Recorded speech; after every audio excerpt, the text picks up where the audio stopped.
بہرحال انبیاء علیہ السلام چونکہ ہر طرح معصوم ہیں گناہوں سے، اس لیے ان کا اتباع فرض ہے. اور حضرات صحابہ کرام رضوان اللہ علیہم اجمعین گناہوں سے معصوم تو نہیں ہے، لیکن ان کی مغفرت کا اعلان ہو چکا ہے. ان کا ایمان اور عملی مقام اور بہترین انجام، تین چیزیں قرآن ذکر کرتا ہے. اولئک الذین امتحن اللہ قلوبہم للتقوی. لوگوں کا تو لکھنے کا امتحان ہوتا ہے، پڑھنے کا. صحابہ کے بارے میں فرمائے ان کے دل کا امتحان ہوا ہے، امتحان ہوا ہے باقاعدہ، پاس فیل ہوئے. اولئک الذین امتحن اللہ قلوبہم للتقوی. کس جگہ کا امتحان ہے؟ دل کا. مضمون کیا ہے؟ تقوی اور پرہیزگاری. کتنا باریک مضمون. تقوی تو ایسی چیز ہے کہ صبح آدمی کچھ ہوتا ہے، شام کو کچھ ہو جاتا ہے، ہر وقت خطرہ رہتا ہے. اللہ فرماتے ہیں کہ صحابہ کے قلوب کا میں نے امتحان لیا. امتحان لینے والا کون ہے؟ ممتحن کون ہے؟ اللہ تعالیٰ. اور نتیجہ کیا نکلا؟ لہم مغفرۃ، ان کی بخشش ہو گئی. واجر عظیم، اور ان کے لیے اجر ہوگا بہت بڑا. اوہو، سب کے سب اول آئے. اجر عظیم کا تو یہ مطلب ہے کہ اس سے آگے کوئی درجہ ہے ہی نہیں. جب صحابہ کرام رضوان اللہ علیہم اجمعین کے بارے میں قرآن کہتا ہے کہ یہ امتحان میں کامیاب ہوئے ہیں، یہ اللہ سے ڈرنے والے ہیں، یہ تقوی کے معیار پر پورے اترے ہیں، اللہ نے ان کی مغفرت کر دی ہے اور ان کے لیے بہت بڑے اجر کا فیصلہ ہوا ہے. تو صحابہ کرام کی شان میں ان کے مقام اور ادب کے خلاف کلمہ کہنا، یہ اپنے ایمان اور انجام کو برباد کرنے کے مترادف. محرم کا مہینہ ہمارے ملک میں صحابہ کے خلاف منایا جاتا ہے، کیونکہ یہود نے ایک سازش کی تھی کہ اگر یہ خلافت خلفائے راشدین کی قائم رہی تو دنیا سے عیسویت اور یہودیت ختم ہو جائے گی. اس کے لیے ایک ایسا راستہ اختیار کیا گیا، حضرت علی اور ان کی آل و اولاد سے محبت اور عقیدت کا راستہ، جو حقیقت میں ان سے اور اللہ اور رسول سے دشمنی کا راستہ تھا.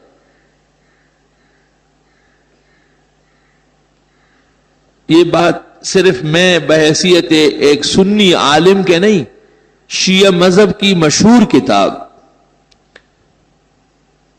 معرفت و اختیار الرجال، جس کو یہ لوگ رجال کشی کہتے ہیں، توسی کی لکھی ہوئی ہے، اور اس کی دوسری جلد اور صفحہ 164 ہے. اس میں یہ الفاظ ہے: عبداللہ ابن سبا کان یہودیت ویشیع فی الاسلام من یہودیتی. عبداللہ ابن سلام یہودی تھا اور یہودیت کی باتیں پھیلاتا تھا. وقال فی علی ان اللہ تعالی قد حل فیہ، اور وہ کہتا تھا کہ اللہ تعالی علی میں اترا ہے. قال سجاد، امام سجاد جو بہت بڑے امام ہیں ان کے، وہ کہتے ہیں لما تذکرتہ قامت علی شعرتی، جب میں اس کا ذکر کرتا ہوں میرے رونگٹے کھڑے ہو جاتے ہیں. کیسی غلط غلط باتیں کی. عبداللہ ابن سبا یہودی. علی المرتضیٰ کو جب پتہ چلا کہ یہ اور اس کی جماعت میرے بارے میں ایسی باتیں پھیلاتی ہے، تو حضرت علی نے ان کو آگ میں جلایا. تو اس ظالم نے کہا کہ میری بات پھر بھی ثابت ہو گئی، کیونکہ لا يعذب بالنار الا اللہ، آگ کی سزا تو الہ دے سکتا ہے۔ آج ہندوستان میں مسلمانوں کو جلا رہے ہیں، تو عبداللہ ابن سبا کے عقیدے میں سارے ہندو اس کے خدا ہے۔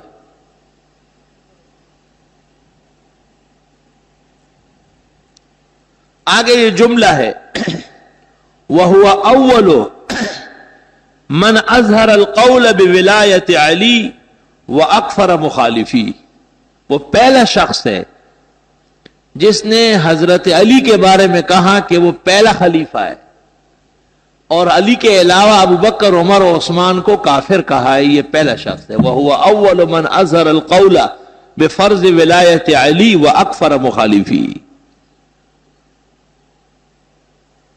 آگے سن لو، وَكَانَ يَهُودِيًّا، وہ تھا پکا یہودی، اپنے آپ کو اس زمانے کا شیعہ ظاہر کیا تھا۔ فَلِذَا قِيلَ، اس لیے کہا جاتا ہے ان التشیع ماخوذ من الیہودیہ، کہ شیعہ اور یہودی مذہب ایک چیز ہے، ایک چیز ہے۔ جو کام یہود مسلمانوں کے خلاف کرتے ہیں وہی کام روافض کرتے ہیں۔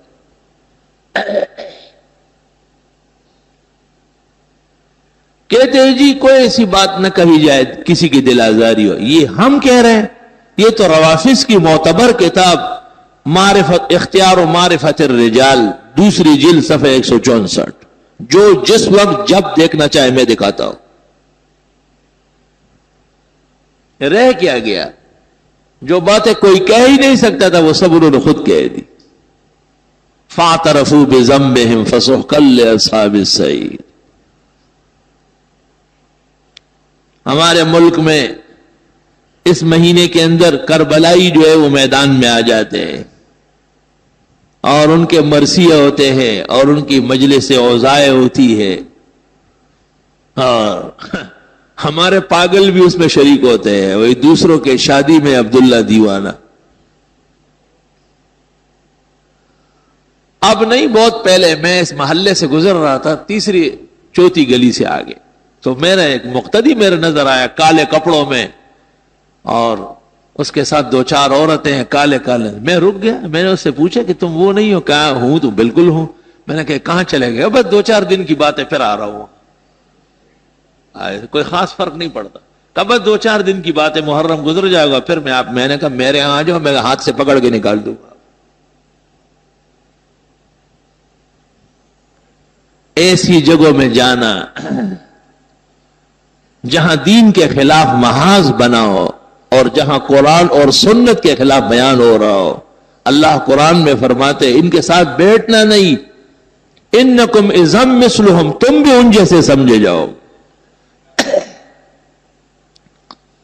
اس لیے اس مہینے میں حضرات صحابہ کے دشمنوں کی مجلسوں سے اور ان کے بیانات سے اور ان کے مرثیوں سے ایسا بچنا ہے جیسے کوئی بیماری اور تباہی سے بچتا ہو۔ غیرت کا تقاضا یہ بھی ہے کہ اس مہینے میں کوئی کالا لباس، حتیٰ کہ کالی پگڑی اور کالی ٹوپی، یہاں تک کہ کالے رنگ کا جبہ بھی محرم کے مہینے میں استعمال نہ کیا جائے، تاکہ تشبہ نہ ہو بالمفسدین والظالمین والکافرین۔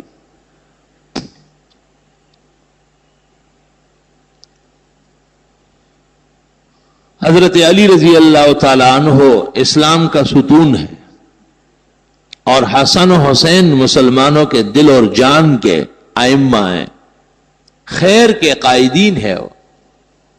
فاطمہ الزہرا جنت کی مسلمان عورتوں کی سردار ہے، ان کے آداب اور اکرام میں ہمارے ہاں کوئی کمی کسی درجے میں بھی برداشت نہیں، لیکن ان کا ان سے کیا تعلق ہے؟ جیسے عیسائی حضرت عیسیٰ مسیح کا نام لیتے ہیں لیکن ان سے دور کا بھی تعلق نہیں، مبتدین پیرانی پیر حضرت شیخ عبد القادر جیلانی کا نام لیتے ہیں لیکن ان سے دور کا بھی ان کا کوئی تعلق نہیں۔ اس طرح یہ لوگ حقیقت میں عبداللہ ابن سبا کے مشن پہ چلنے والے ہیں، جن کو اس کی بدعملی اور بد اعتقادی کی وجہ سے حضرت علی نے آگ میں جلایا۔ ان کی سزا بھی حضرت علی کے عمل سے معلوم ہو گئی۔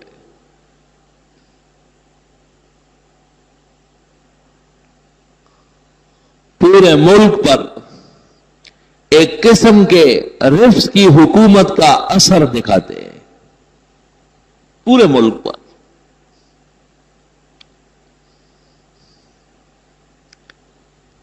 ان کے جو مقامات ہے، حکومت کی مشینریاں ان کی خدمت کرتی ہے، اہل سنت کے ٹیکس وصول کر کے ان کے ہاں کروڑوں روپے کے جنریٹر جلاتے ہیں، اور سرکاری خرچے پر ان کی اوبگت کی جاتی ہے۔ ایک ایسا مرد مومن اور غیرتی نہیں آتا جو ان کے ساتھ حساب کر لے۔ ادھر ایران دیکھو، تہران میں یہود کا معبد ہے، عیسائیوں کا چرچ ہے، مجوسیوں کی آتش کدے ہیں، ہندو اور سکھوں کے مندر اور گردوارے ہیں، لیکن مسلمانوں کو مسجد بنانے کی اجازت نہیں۔ اور یہ تاریخ کے ہاں مسلمہ ہے، مصدقہ بات ہے۔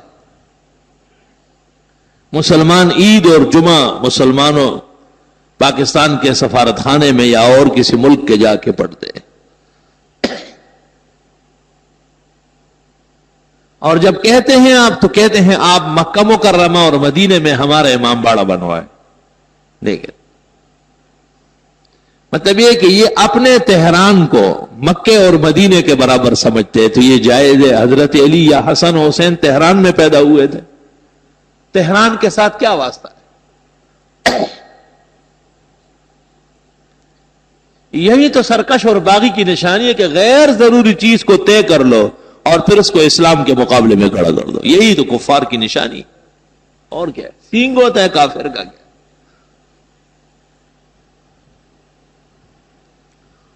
بہرحال مسلمانوں کا فرض ہے کہ وہ اپنے دینی عقائد ان کا تحفظ کر لیں۔ اسلام میں کافر کا وجود برداشت ہے، لیکن باغی کا وجود برداشت نہیں ہے۔ اس لیے جو لوگ اسلام لائے ہیں اور پھر وہ اسلام چھوڑ گئے تو انہیں مسلمانوں نے کہا اسلامی حکم یہ ہے کہ انہیں قتل کیا جاتا ہے، یہ باغی ہے، سرکش ہے۔ لیکن جو ہندو اور سکھ یا یہودی اور عیسائی آباد ہے وہ رہ سکتے ہیں، ان کا وجود برداشت ہے۔ وجہ یہ ہے کہ اسلام کو اور اسلامی عقائد و اعمال کو جو تکلیف اور صدمہ باغی اور سرکش سے پہنچتا ہے وہ کسی اور چیز سے نہیں پہنچ سکتا ہے۔ اس لیے محرم الحرام کا مہینہ دشمنوں کے طور طریقوں سے منانا جائز نہیں۔ حضرت حسن اور پھر ان کے بعد ان کے بھائی حضرت حسین رضی اللہ عنہما اپنے قافلے سمیت سن 62-63 ہجری میں کربلا میں شہید ہوئے، اور ان کی شہادت اہل سنت کے ہاں مسلمہ ہے۔ ابن تیمیہ منہاج السنت النبویہ فی رد الشیعہ والقدریہ میں لکھتے ہیں والحق ان الحسین قتل مظلوما، واقع حسین کے ساتھ ظلم ہوا، لیکن اس کا یہ مطلب ہے کہ آپ بندر روڈ بلاک کر لیں اور بنس روڈ پر رونا دھونا شروع کر لیں۔ قتل کس نے کیا یہ تو پتہ کرے پہلے۔ ان کی تواریخ سے ثابت ہے کہ قتل ان کے بڑوں نے کیا ہے۔ قتل تو یہود و نصارہ کرتے ہیں، آج پورے عالم کو کس نے اپنی کنیز بنایا ہے اور غلام بنایا ہے؟ یہود و نصارہ۔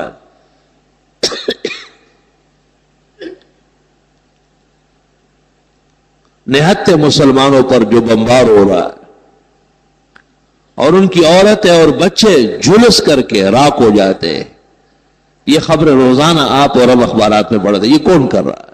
یہود و نصارہ۔ طالبان کا کیا قصور تھا سوائے اس کے کہ وہ پورے اسلام کے پابند؟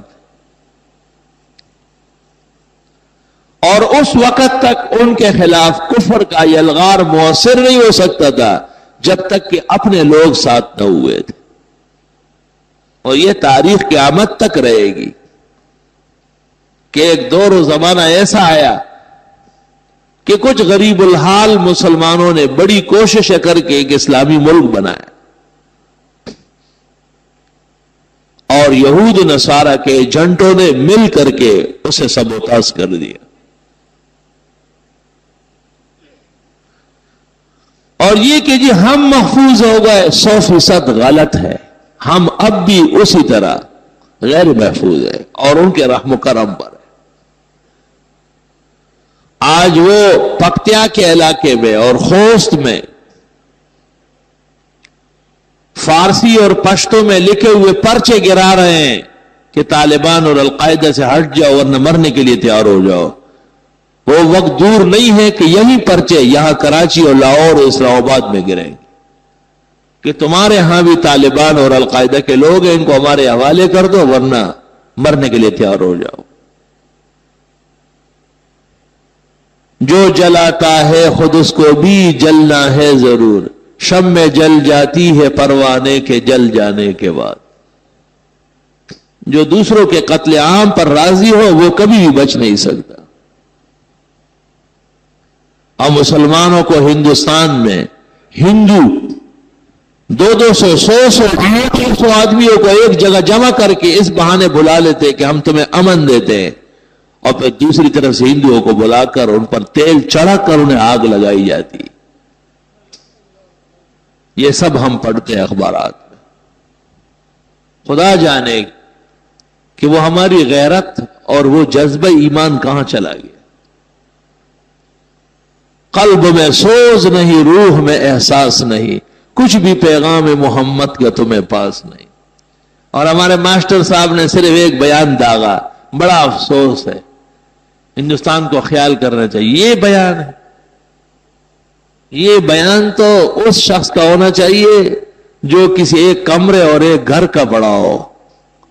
آپ تو پورے ملک کے مسلمانوں کے سربراہ ہے. آپ کا فرض یہ ہے کہ آپ انہیں الٹیمیٹم دے کہ خبردار 24 گھنٹے کے اندر اندر ایک مسلمان اور قتل ہوا تو ہم آپ کے خلاف انتہائی قدم اٹھائیں گے. لیکن آپ کیسے اٹھا سکتے ہیں کہ آپ کسی اور کے ریاست کے بڑے بنے ہوئے ہیں. ریاست امریکہ کی ہے اور ہم اس کے رعایا ہے, اور یہ اس رعایا کا ماسٹر صاحب ہے. فلا حول ولا قوت الا باللہ. افسوس ہمارے بڑے لکھے پڑے لوگ آ جاتے ہیں اور وہ جب بات کر لیتے ہیں تو پتہ چلتا ہے کہ صرف قد و قامت میں بڑا ہے, عقل میں صفر ہے. بظاہر انگریزی کی بہت بڑی ڈگری اس کے پاس ہے لیکن دین میں ایک طفل مکتب کے برابر نہیں. غیرت اور ایمان حقیقت میں ایک ہے. ان الغیرت من الایمان.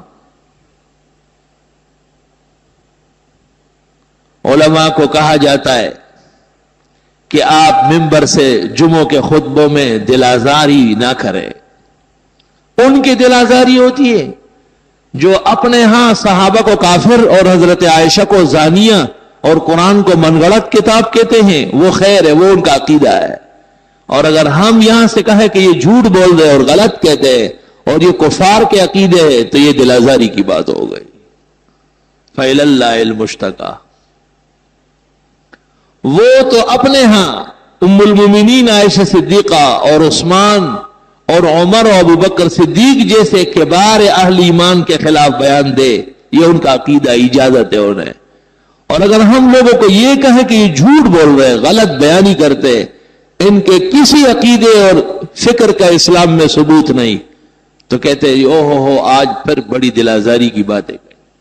پتہ نہیں دل کس کو کہتے ہیں اور آزار کس کو کہتے ہیں. یہ کمکلوں کی باتیں ہمیں سمجھ نہیں ہے. اگرچہ بت ہے جماعت کے آستینوں میں, مجھے ہے حکم ازاں لا الہ الا اللہ. صحابہ کرام رضوان اللہ علیہم اجمعین کی عزت اور ناموس بیان کرنا یہ قرآن کا حکم ہے. یا ایھا الذین آمنوا اتقوا اللہ وکونوا مع الصادقین. اے ایمان والو اللہ سے ڈرو اور سچوں کے ساتھ ہو جاؤ. سچے کون ہیں؟ صحابہ کرام، جن کی تصدیق قرآن و سنت نے کی۔ امام جعفر صادق سے کسی نے پوچھا، جن کو یہ لوگ اپنا امام سمجھتے ہیں، کہ تلوار کا دستہ سونے یا چاندی کا ہو سکتا ہے؟ تو انہوں نے کہا کہ ہو سکتا ہے۔ کہا دلیل کیا ہے؟ کہا کہ ابوبکر صدیق کی تلوار کا دستہ چاندی کا تھا۔ تو سرافیزی نے کہا کہ اوتقول لہو صدیق، آپ بھی ان کو صدیق کہتے ہیں؟ تو امام جعفر صادق نے کہا اقول لہو صدیق صدیق صدیق ومن لم یقل لہو صدیق فلا صدق اللہ فی الدنیا والآخرہ۔ میں تو حضرت کو صدیق کہوں گا، جو ابو بکر کو صدیق نہ مانے اللہ اس کو دونوں جہانوں میں جھوٹا کر۔ یہ تو دونوں جہانوں کے جھوٹے ہو چکے اپنے اماموں کی بد دعاؤں سے۔ معرفت اختیار الرجال جلد 2 صفحہ 317۔